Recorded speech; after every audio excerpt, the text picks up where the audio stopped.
Aujourd'hui, je suis en présence de Mme Catherine Jonca du Théâtre Ondinoc. Bienvenue, Mme Jonca. Merci. Oui. Dites-moi, qu'est-ce que c'est que le Théâtre Ondinoc?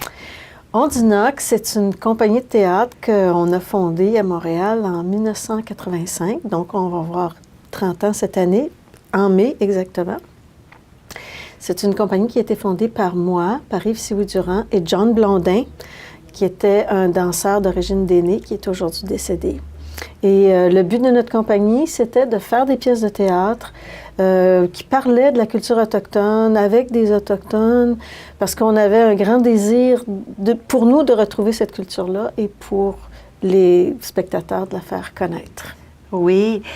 Justement, j'ai entendu parler qu'à la Maison de la culture Frontenac, il va y avoir le Printemps d'art autochtone 2. Qu'est-ce que c'est? Le Printemps autochtone d'art 2, en fait, comme le mot le dit, c'est la seconde édition d'un événement qu'on a fait en 2013. En 2013, on a fait un événement à la Maison de la culture Frontenac qui s'appelait Un Printemps autochtone d'art.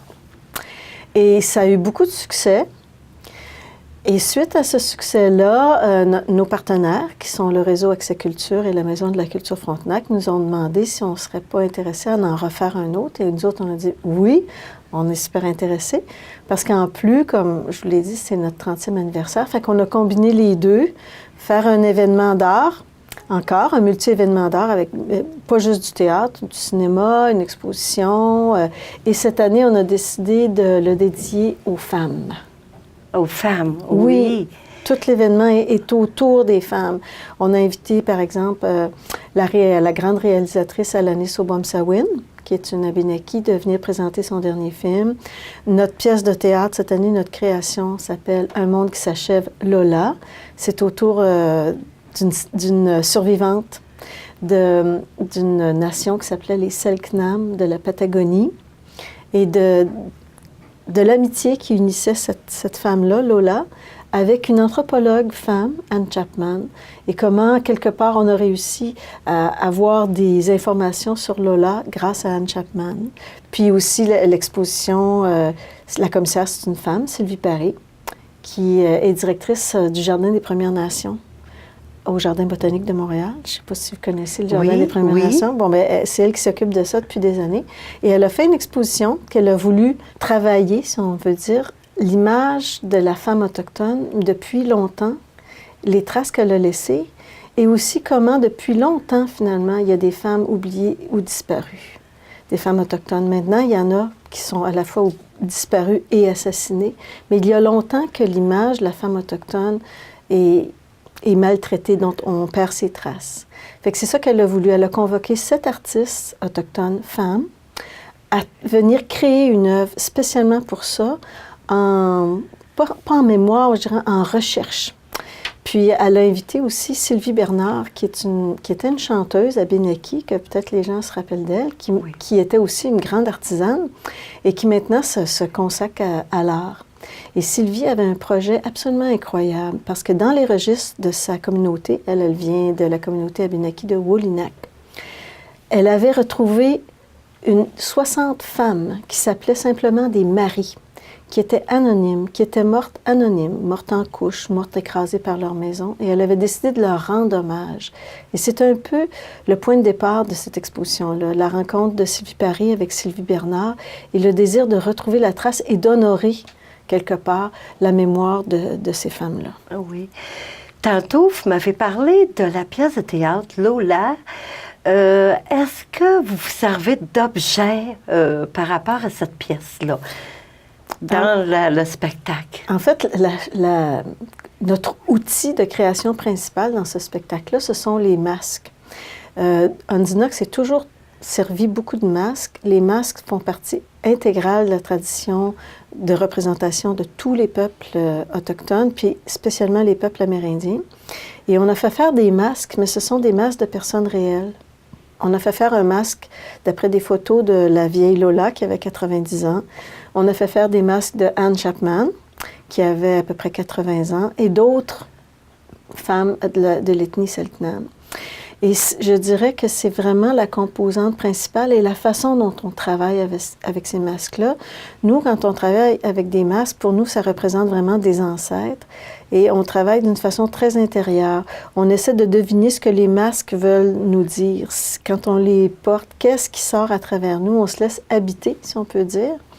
Et vu qu'on est 11 interprètes, on est 11 personnes différentes, il y a 11... on échange. Par exemple, le masque de Lola, il va avoir... On est 7 femmes dans la distribution, alors il va avoir 7 Lola différentes. Parce que le masque va passer d'un visage à l'autre, d'une interprète à l'autre. Il va y avoir 7 Anne Chapman différentes. Chaque soir, ça va être différent. Chaque soir, il va y avoir... Dans les scènes qu'on a dit, ça va être une façon, parce qu'on se laisse choisir par les masques. Alors, on va se mettre debout et à un moment donné, il y a une personne qui va partir et ça va être cette personne-là qui, ce soir-là, va être Anne Chapman. Une autre, ça va être une autre fois. Ça fait que ça nous garde, comme toujours, sur le qui-vive, en création, en même temps pour l'interprète qui prend le masque, mais aussi pour tous les autres qui l'entourent. Parce que c'est comme ça qu'on peut réussir à donner le maximum d'expression à ces masques-là. Qu'est-ce qu'ils veulent nous dire? De quoi ils veulent nous parler? Oui, c'est intéressant. Pour revenir à la pièce Lola, j'aimerais savoir quel jour ça va être présenté à la Maison de la Culture Frontenac. Ça va être présenté, la première, c'est le 30 avril à 20h. Puis après ça, il y a le 1er mai et le 2 mai. On donne 5 représentations. Le 1er et le 2 mai, il y a des matinées à 14h et une autre représentation à 20h. Puis les laissez-passer sont disponibles à la Maison de la Culture Frontenac, c'est gratuit. Oui. Puis aussi, j'ai entendu parler qu'il y aurait une autre pièce qui s'appelle Rhizome. Qu'est-ce que c'est que ça? Rhizome, c'est un drôle de nom. Qu'est-ce que c'est? Soirée Rhizome, en fait. Oui. Soirée Rhizome, c'est un aboutissement, si on peut dire, d'un projet de médiation culturelle entre Ondinoc et la Marie Debout, qui est un groupe de femmes de Hochelaga Maisonneuve. Ce groupe de femmes-là, depuis 1 an, était déjà engagé dans une démarche pour rencontrer des femmes autochtones. Il y avait une grande curiosité, un grand désir pour rencontrer ces femmes-là. Puis, elles ont commencé ça, puis finalement, elles ont venu voir une pièce de théâtre d'Ondinoc, elles nous ont contactés, puis on a fait ce projet-là avec 3 femmes artistes. La grande poète Joséphine Bacon, la conteuse et chanteuse Mo Clark et la chorégraphe Laetitia Vera. Et à travers le chant, la musique, les mouvements, une exploration personnelle, les femmes sont parties à la rencontre de ce rhizome-là. Un rhizome, c'est pas une racine. Un rhizome, c'est comme une espèce de gros organisme vivant qui est à l'intérieur de la Terre et qui, si les circonstances sont bonnes, peut fleurir, se manifester. Et les femmes disaient que cette alliance-là avec la femme autochtone en elles était présente comme un rhizome qu'elle voulait faire ressurgir. Alors, c'est ce qu'on va présenter. On va inviter les gens à venir marcher dans les mocassins, comme les femmes de la Marie Debout l'ont fait, à venir marcher un petit peu dans les mocassins du projet, puis peut-être à retrouver en elles et en eux la trace justement de cet autochtone-là. Justement, on parlait du film L'Empreinte qui parle aussi de ça. Je pense que tout ce projet-là est aussi dans la même mouvance, je dirais. Oui.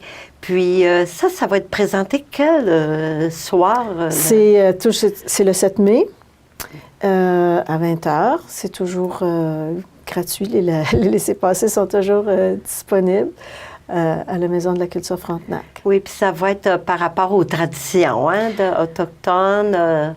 Bien, je dirais pas que c'est par rapport aux traditions. C'est vraiment par rapport au chemin que ces femmes-là de la Marie Debout ont fait. À la fois vis-à-vis de leurs propres ancêtres et vis-à-vis de la façon dont les Premières Nations voient le monde, guidées par ces artistes-là. Avec la poète Joséphine Bacon, ces femmes-là ont fait toute une démarche avec la langue autochtone. Chacune d'entre elles a trouvé un mot, a pigé un mot, se l'est approprié, a fouillé la dimension de ce mot-là. Avec Mo Clark, ils en ont fait des chansons. On va inviter aussi le public, ça va être très participatif. On va faire un rituel, une cérémonie. On va inviter les gens à monter sur scène sur nous, à y participer, à chanter. On veut vraiment ouvrir ça. C'est le principe de ça. Oui, c'est intéressant. Hein? Puis, j'ai entendu parler aussi qu'il y aurait un cabaret. Oui, ça c'est un cabaret. On se paye la traite pour nos 30 ans, finalement. On invite des amis des chanteurs, des musiciens, mais aussi des interprètes à venir faire des petits morceaux qu'on a pigés ici et là, des pièces d'Undinoc des dernières années. Puis comme par exemple Shawit, le reggae man Innu va être là avec nous. Il va y avoir Sagui Ottawa, qui est un jeune chanteur atikamekw qu'on a connu il y a 20 ans, qui va venir chanter. La chanteuse Katiara, qu'on va avoir notre grande amie Ilsepi Isaac, la chanteuse inuit qui va venir. Et tout ça avec plus que l'accompagnement, la grande présence musicale de Kawandak. Ça, c'est le groupe de Normand Guilbeault. Normand Guilbeault, c'est un grand bassiste de jazz montréalais que tout le monde connaît. Mais le versant qu'on connaît moins de Normand, c'est que Normand est lui aussi d'origine autochtone, mais métisse. Et depuis des années, il explore ça. Il a fait un groupe qui s'appelle Kawandak et qui explore la musique traditionnelle autochtone et la jazz, la réinterprète en jazz, avec Sylvain Provost et Claude Lavergne. Alors, il va être là pour dynamiser toute la soirée. Oui, puis est-ce que c'est accessible aux gens ou est-ce que c'est ouvert à tous ou c'est bien, ça, c'est notre seule activité qui est payante, c'est notre cabaret. Oui. Mais les billets sont disponibles. Si vous allez sur le site d'Undinoc, vous allez trouver la référence comment vous procurer des billets, parce que c'est pas la Maison de la Culture qui gère la billetterie, c'est nous. Alors, vous avez qu'à vous rendre sur notre site ondinnoc.org. Undinoc, ça veut dire le désir secret de l'âme. De l'âme, c'est l'expression. C'est un mot huron qui veut dire ça. Moi, je compte toujours une anecdote comique. En fait, nous autres, quand on s'est enregistrés il y a 30 ans, on avait choisi un autre nom. Ça s'appelait Daak Arendewan. Puis, quand on l'a présenté, les institutions financières nous ont dit « c'est trop long, il y a un nombre trop long de lettres ». Alors, on s'est rabattu sur notre deuxième choix, qui était Undinoc, mais finalement, qui était un très bon deuxième choix, parce que ce désir secret de l'âme, on l'a pas cessé de l'interroger pendant 30 ans. Qu'est-ce qu'on a à faire? C'est quoi notre désir secret? Qu'est-ce qui veut sortir? Puis, ça nous a mené où est-ce qu'on est maintenant? Oui, bien, en tout cas, je vous remercie. Puis c'est à voir, c'est une invitation aux gens à la maison. Oui, puis le lancement aussi, il ne faut pas oublier, le lancement, c'est le 28 avril. Un lancement festif et le vernissage de l'exposition. Est-ce que je pourrais savoir quelle ça va être la date du cabaret? Oui, ça va être samedi le 9 mai 2015. Presque 30 ans jour pour jour. On a fondé la compagnie le 5 mai, alors c'est presque 30 ans jour pour jour après la fondation de la compagnie. Puis ça va être à quelle heure? Ça va être à 20h à la Maison de la Culture Frontenac. D'accord. Bien, merci beaucoup, Mme Jonca, d'être venue à mon entrevue. C'est mon plaisir.